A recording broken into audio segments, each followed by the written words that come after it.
He was like, he was that good man. Drink here, would you? Oh, absolutely. Yeah. Can I drink it? Of course, it's Vitamin water. water. Oh yeah, man. Thank you, man. Yeah. My throat was becoming a little dry. Yeah. Cheers. Yeah, man. Cheers. That's the best way, yeah. So Michael Manley convinced me and a bunch of us that the New World Order the world had to go that way because the capitalist way was just loaded for the benefit of the people at the top. Right. Right? And people at the bottom, if they're lucky, they get some crumbs.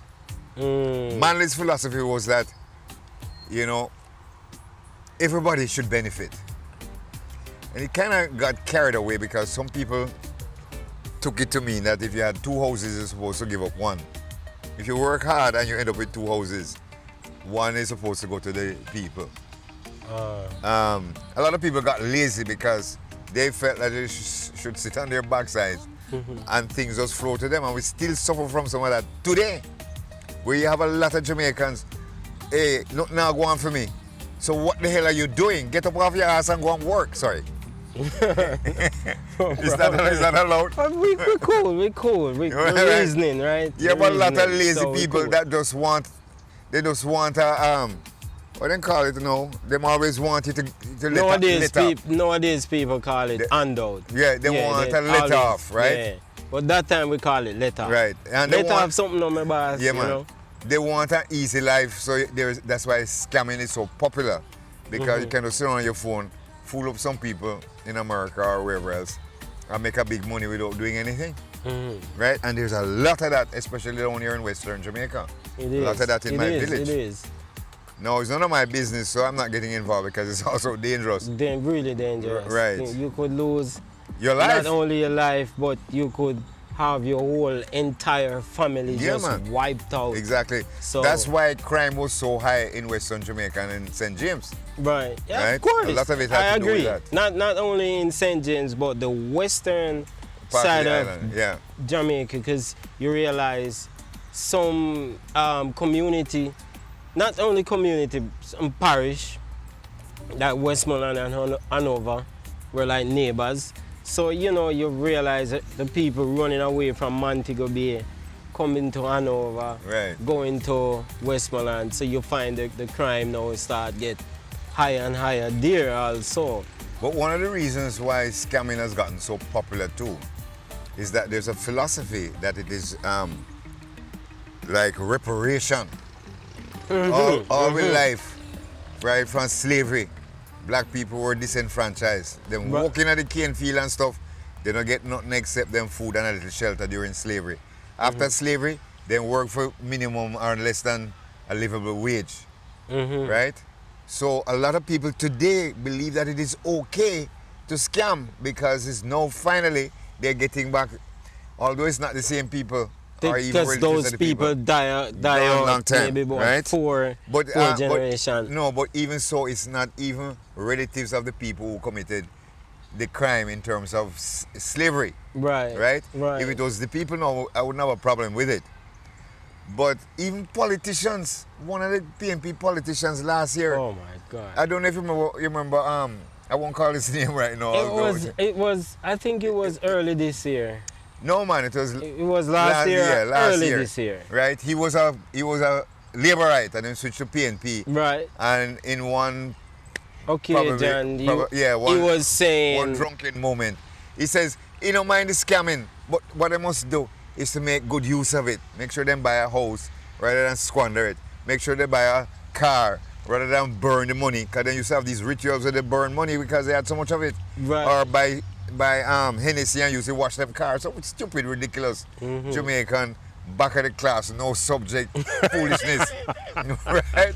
The Jamaicans are sometimes ridiculous, you know. Yeah. So, but the scamming was on a high level. Still is.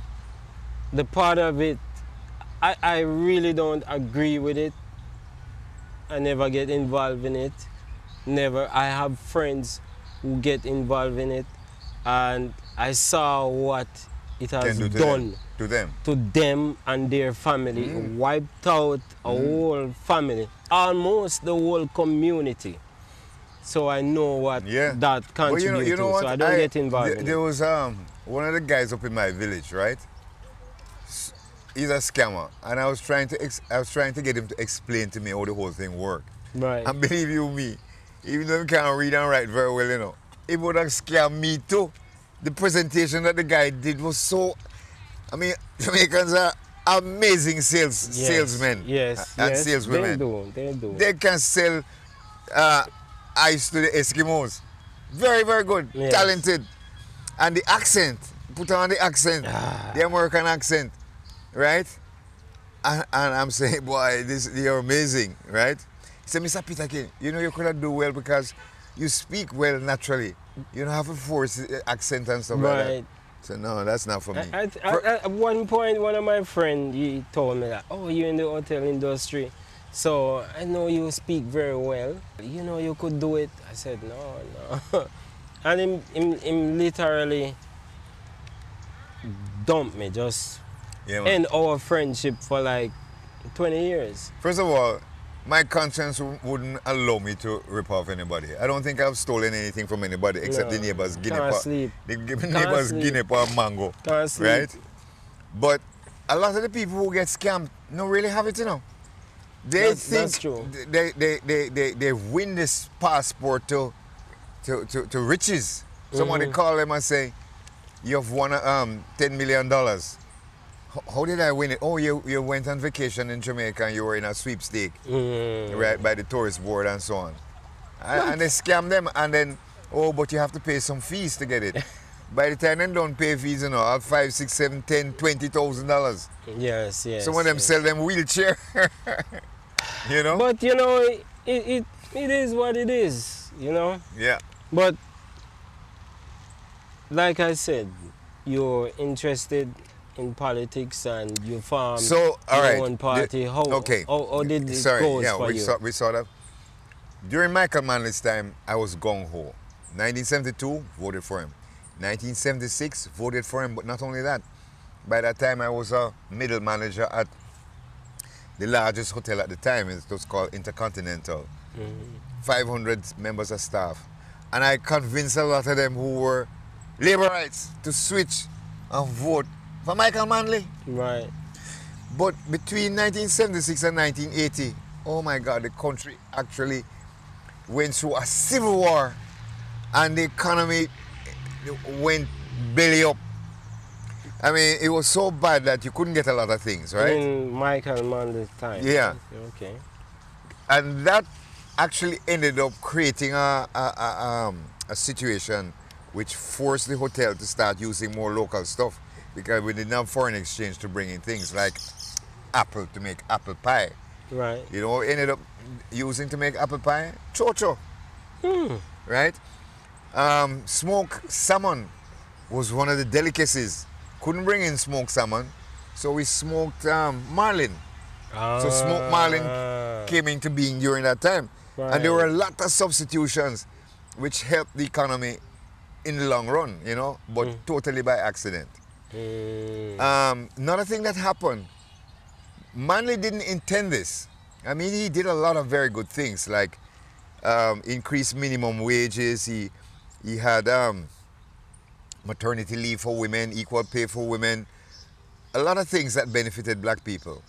But one of the things that accidentally benefited black people a lot was the fact that people started getting scared. They were putting up their $1 million home for $50,000, $30,000, $40,000 and leaving the country because Michael Manley basically invited them 5 flights a day to Miami. If you want to go, you can go about your business, and a lot of them left and sold their houses for nothing. I have a friend, I'm not going to call his name, he said he paid on and about 10 houses.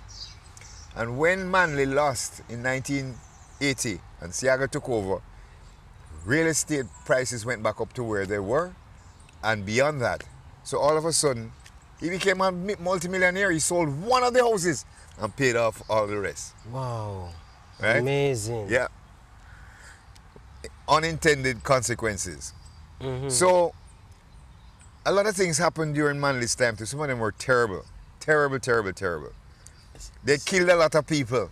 The politicians, maybe they never used the guns themselves, but they created gunmen on both sides.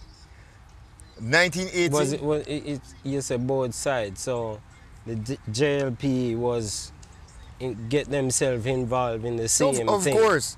They had gunmen that worked for them, both sides, and they would trade gunshots in the middle of the day.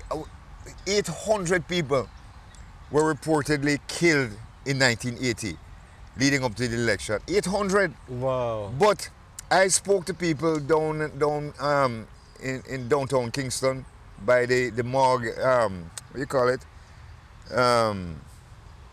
Anyway, the main morgue down there. I had to when my sister died in a car accident. I was down there one time waiting to do the ID thing. Right. And they were saying that, sir, they only report 800 people, but at twice that people died. Wow. The morgues were full, right? And they were armed on both sides. The Americans armed the laborites, and the Cubans armed, and Russia armed the other side. So it was like a proxy war between the United States and Russia. So the both party now create a mayhem where they're fighting each other. What they were fighting for? For control of the country. Whoever controls the country controls the economy. Whoever controls the economy controls the purse strings. And you can thief what you want if you sort out yourself properly. So let's say JLP win or PNP win. Since they are fighting for the economy, when they win, did the economy get better at that time? When Siaga won, the economy was at rock bottom, right? There was no money, no foreign exchange. There was no money at all, right? The place was bankrupt. But a lot of money poured in at the time to ensure that Siaga and the JLP could keep the country away from going the way of Cuba. The biggest fear for Americans was that they were going to have another Cuba in their backyard. I don't know if you remember the Cuban Missile Crisis. Russia sneaked in a lot of very dangerous missiles. Yes. And had them in Cuba. They could have attacked America at any given moment. I think they have some missile that pointed to directly to Cuba, Miami, New York, and stuff like that. Right, right. Well, President Kennedy actually resolved the crisis and got the Russians to take them out, right in the backyard. But that was a fear that this Caribbean island would go the same way like Cuba and would take others with it, like Maurice Bishop in Grenada. They actually went further than we went. Okay. So, cut a long story short, I have seen a lot of horrible things done by both parties. I mean, Green Bay, for example. I don't know if you heard about the Green Bay incident, but they murdered a lot of, I mean, according to, what's his name now? One of the PNP politicians. I'll tell you his name in a moment. He came from, I think he came from Panama. Became a Jamaican. He was Minister of Security at the time. Said that no angels died, Dudley Thompson, in Green Bay. What they did, these guys now, with the guns and stuff, they were earning their own money. They never need the politicians anymore, because what they were doing is sticking up businesses in Kingston and extorting money from them. So they had enough money, they didn't have to listen to the politicians anymore. Right. And the politicians decided that they're going to get rid of them. So they invited them to Green Bay to test out some new guns. And while they're there pointing at the targets, the soldiers came from behind and were shooting them from behind with an intention to get rid of all of them. Well, some died, but a few of them escaped and were able to tell the story. And unfortunately, nobody got into trouble. Nobody was held responsible for that murderous incident. And I've seen a lot of stuff on both sides. So it was like a setup to get rid of some of them, to get rid of all of them. To get rid of the ones that showed up, maybe the worst ones. And politicians were the one that. Yes. I know the person. Should we say allegedly? No, well, the person who was in charge of it is a retired politician, but he was a PNP politician. I'm not going to call his name now because I won't do that. we don't want to get no, but we really couldn't get in any trouble because it's documented.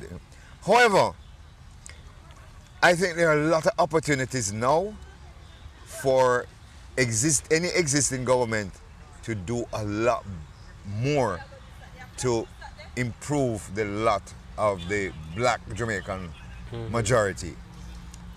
Mr. Bell, do you know that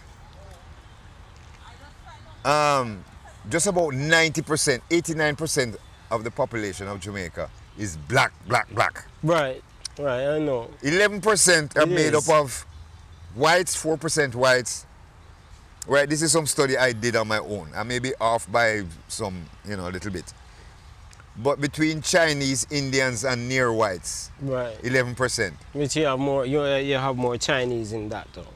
In the Chinese, whites, Indians, like the inbound Indians. Yes. They make up 11%. My study, okay? Right. And they own 80%, 80% of the private wealth. 11% own 80%, and 89% own 20%. That is not fair at all. Because what it means is that the relationship that existed right after slavery almost is the same today. Right? This associate of mine, Jamaican, who lives in Central America, he teamed up with some Indians from the reservation, some reservation in Florida, the Red Indians. Because they have their own territory and they have casinos. Some of them are extremely wealthy. Right.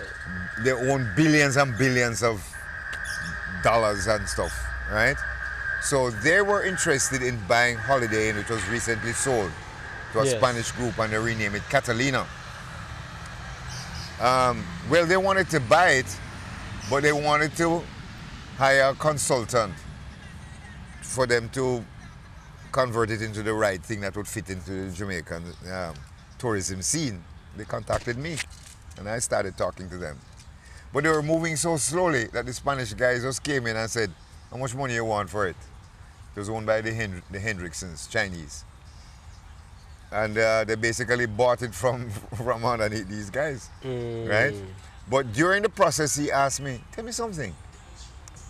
Does any black family or black individual own any large hotel or tourism enterprise?"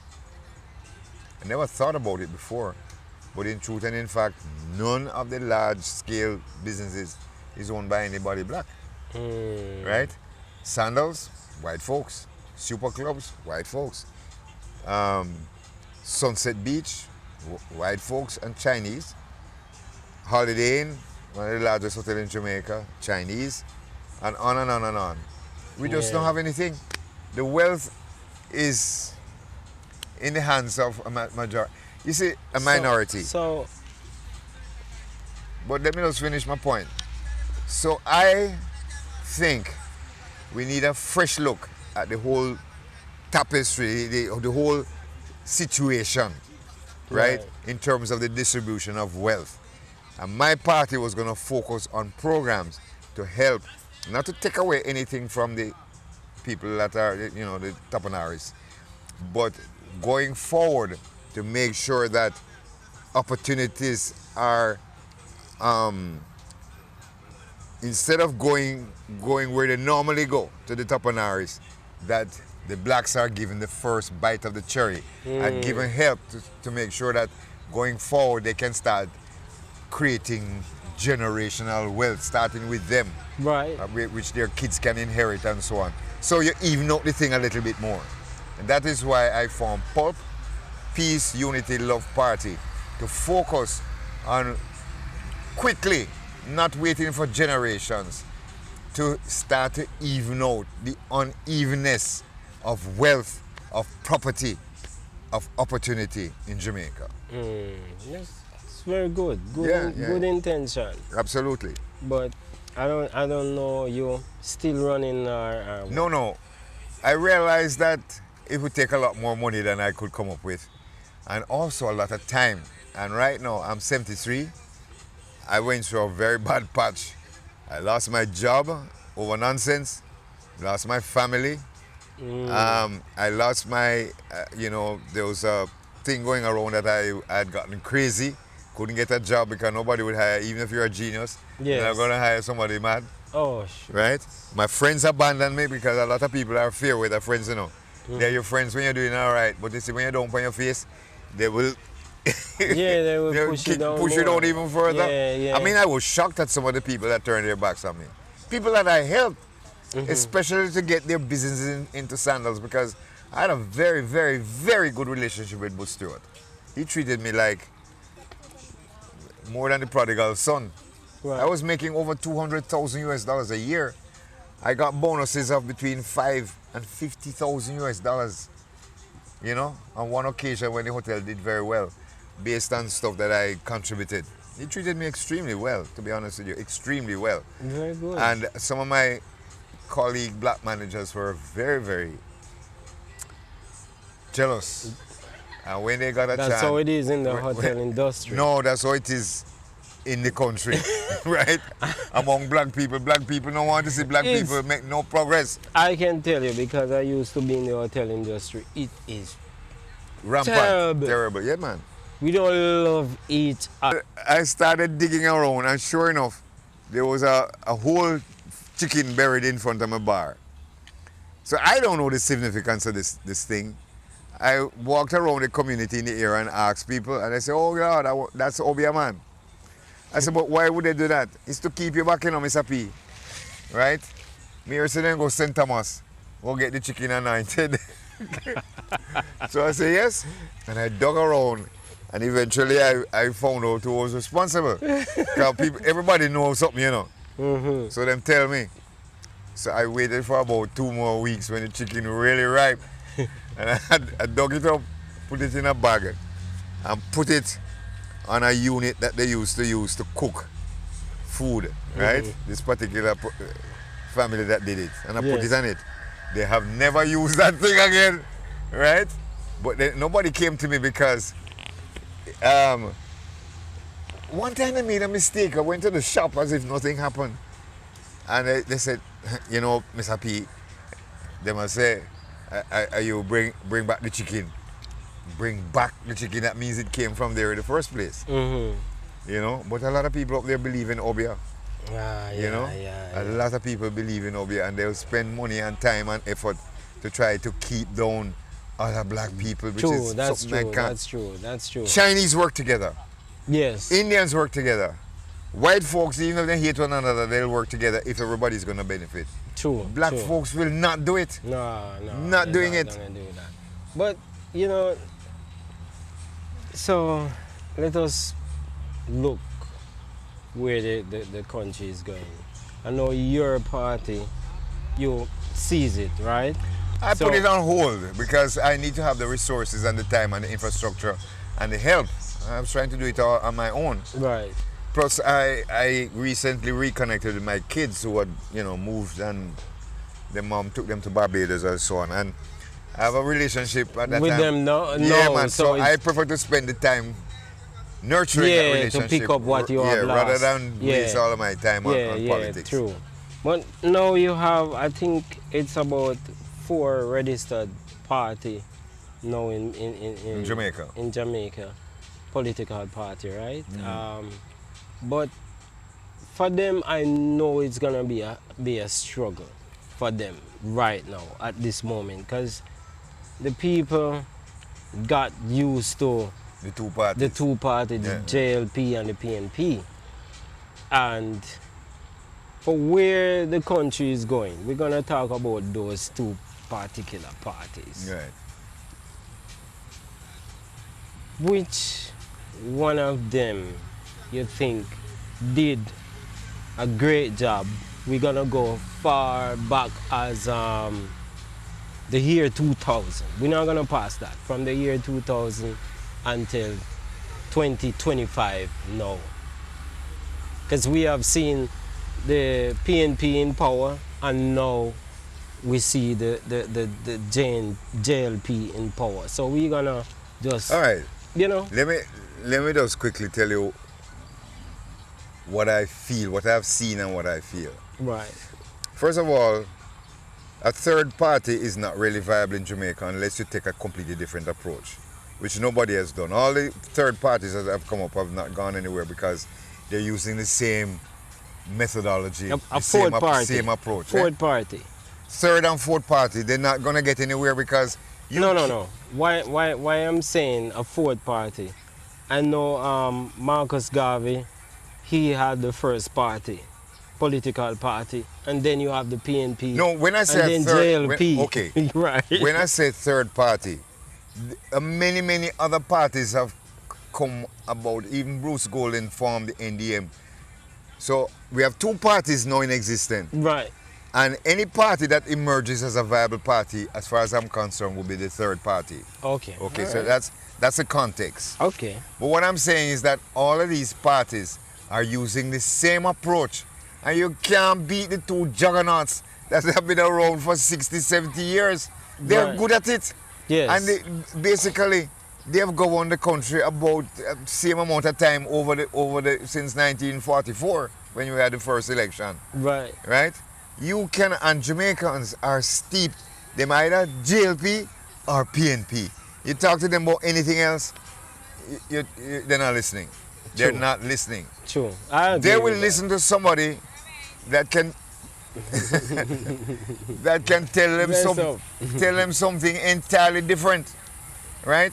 And Right. my approach would be trying to show them that where they are now at the bottom isn't necessary, and there are things that can be done to raise the level of success, of education, or whatever, among the poor people. I have a feeling, and a lot of people have a feeling, that the parties don't mind keeping the people ignorant, because when they're full, you can tell them anything, Right. right? Right. You can tell them anything. For example, I believe that they're saying a lot of things negative about Andrew Holness. I mean, I'm not saying the guy is perfect, you know. I am not saying it because he may not, I don't know how TV is. Me don't know. But let me finish my before point. you go there, No, before you go, I don't really want you to go at that point as yet, because like I said, I just remember now, you have more knowledge than me in politics, right? So I want to learn a little bit more. Now, reason why I said I want you to talk about from the 2000 until now. Just give us a little snippet back in the 2000 or 2000 coming up when PNP was in power. Okay, How did they angle the economy? the economy. Yeah. You have to go back a little bit more than that, into the 1990s when P.J. Patterson started his 18-year reign. Mm-hmm. He was Prime Minister for 18 years. Okay. I think the country went backwards in a lot of ways. For example, Ronnie Thwaites, I heard him several times on his morning radio program indicating that period when P.J. Patterson was Prime Minister and Omar Davies was the Minister of Finance, Right. represented the largest transfer of wealth from the poor to the rich, because the policies were ridiculous. You, as a upcoming black businessman, or white or whatever businessman, Right. you feel confident that things are moving in the right direction. You go into the bank, you use your house, you get a loan. Use your house as collateral. You borrow $5 million. $5 million can help you to push your business Yes, forward. Right. You were paying an interest rate of, say, 5%. All of a 5%. sudden, the interest rate goes to 10%, then 15%, then 20%, all the way up to 90%. So you after you make a deal, you sign an agreement that you borrow 5 million and you're gonna pay back 5%. Then after you borrow that $5 million, at 5%, you work out your plans at 5%. Right. Then all of a sudden, because the deal never said it was inflexible, right? I guess it rolled over according to the interest rate, but nobody expected the rate to go from 5% to 90. A few people jumped off. How long did it take to go from 5% to 90? Did it take a year or 2 years? No, more than a year. It took, I can't remember exactly now, but at some points I was out of the country working in one of the other islands. But suffice it to say that typically somebody would borrow, say, 5 million, pay back 10 million, and still owe 40 million. That's... Okay? And that is why they ended up losing everything. Their properties were basically taken over and sold off to rich people at a discount. So the rich people got richer, and the poorer people that were struggling and trying to start a life, lost everything. That is why Ronnie Thwaite said it represented the largest transfer of wealth from the poor to the rich. And that took us over into the early 2000s, where... So the PNP, they were involved in that? That was their entire... They were doing. It was during a period when Siaga was the leader of the JLP, and nobody really liked him because he was a bully. He was a one-done kind of guy, you know. Right. So P.J. Patterson has been credited with being the winningest prime minister ever. But he didn't win because he was clever. He didn't win because he had an irresistible campaign strategy that everybody would run to him. Right. He won because Siaga was there holding up the progress of the party because nobody wanted to vote for him. Well, a lot of people didn't like him because of his one-man done thing. Okay, right? So what he, at that time then, when he found out that he need to step down, because he spent 18 years there fighting with somebody that he just couldn't beat because of the dislike him. He spent a lot of the 18 years fighting with his party members. You remember the gang of 5 and the gang of 11? A lot of the ministers were fed up with him and they tried to oust him, but they weren't successful. Okay. Some of them got ousted themselves. Okay. Right? So let's go back. So you are saying that the PNP did not handle the economy very well. Not at all. It was a disaster. At that time. Disaster. They robbed the poor that are trying to... I wouldn't say they robbed the poor, but their policies caused the transfer of wealth from the poor people who they claim that they love to the rich people who had already had enough. So all right. So that's one of it. What happened to like infrastructure, road, water? A lot of things were ignored. Everything was falling apart. They were falling apart, right? This government, well, to be fair, the last prime minister of JLP, I'm sorry, PNP, he was finance minister at one stage and then he became prime minister. What's his name again?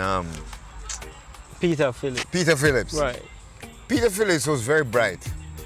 He had a very organized mind and he started putting together policies and plans that started repairing some of the damage that party created in the first place. But before Peter Phillips, I think after PJ stepped down, then you have... Portia Simpson. Right, but it was Portia Simpson running and then you have, what's his name, Bruce Golding. Because I thought that Bruce Golding. Bruce Golding went back. He went back. Yes, and he I don't went remember the sequence after Seaga stepped down. It was Bruce Golding. Right. He didn't get a long run. I think he resigned. Yeah, he resigned in his 2 years, something like that. Yeah, yeah. Because that Dudus, yes, that altercation situation. Dudus. But if we put it in a nutshell, right. Michael Manley, in my mind, did the greatest work to help black people move from down the bottom. We don't want to go so far. May Michael Manley's soul rest in peace. We don't want to go so far. Okay. We want to talk about the living legend. Right. PJ Patterson, in and then my we got mind. Portia. PJ Patterson, in my mind. Seaga is out of it. He died. PJ Patterson, in my mind. Mm-hmm. I don't know if he intended to, but he caused the greatest harm to this economy and the greatest setback. I used to talk to him. He used to come and stay at the hotel, the Sanders Hotel that I managed from time to time. And I would sit down and have conversations with him. And one of the days I got fed up and I wrote him a note saying that, because I would say, Mr. Patterson, all these scandals happening, there was scandal after scandal after scandal. I can't remember all of them. One was the light bulb scandal. One was the Trafigura. Another one something to do with telecommunications with Paul Well. And all kinds of things happened. And I was saying to him, why aren't you taking charge as general manager of the hotel? If any of my staff commit something to affect my guests, I am going front and center, say, I apologize, I take full responsibility, and I deal with it. Right. And then I deal with the staff afterwards. Right. PJ's approach was to just tuck in a corner and hope for the 9 days to pass when everybody would forget, right? He never got out there and said, listen, I am taking charge of this, and I am going to make sure that the minister who did this, whatever, fire him or demote him or replace him. He never did any of that. And he allowed the place to fall apart. You know?